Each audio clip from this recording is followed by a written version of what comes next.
Ray Comfort is a man who is out to make money, and Kirk Cameron is a man who is a few fries short of a Happy Meal.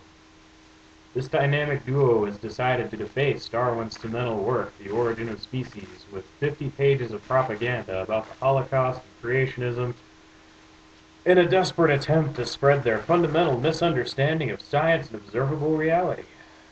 Ray Comfort plans to release his defaced edition of The Origin of Species on its 150th anniversary.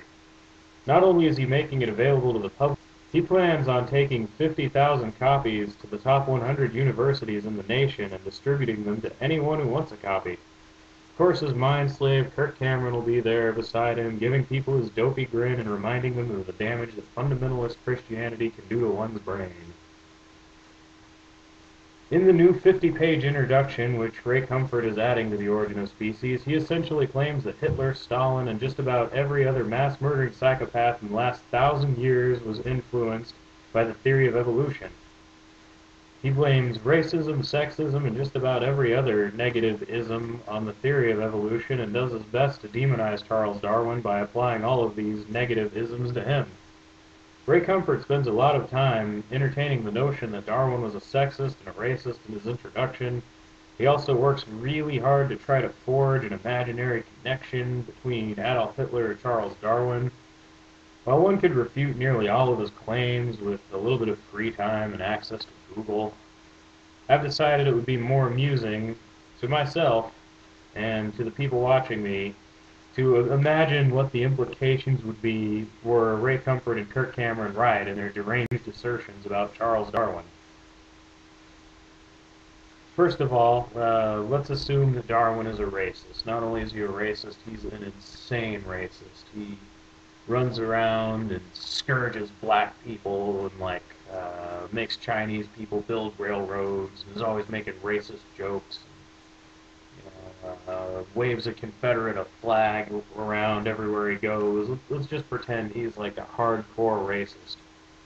That doesn't affect his theory. It doesn't touch his theory. It doesn't change his theory. It doesn't make it any less valid. It doesn't make his coming to it any less valid. Let's throw in sexism. Say he beats women. He doesn't view them as people.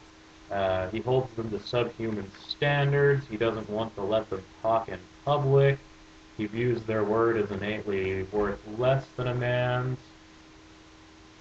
Sounds like a different book. But anyway, let's assume all of those things too. Still does not affect nor change his theory. This is the big fallacy that Ray Comfort repeatedly makes, and he's been called out on it before. On his blog, I believe it's at raycomfortfood.blogspot.com.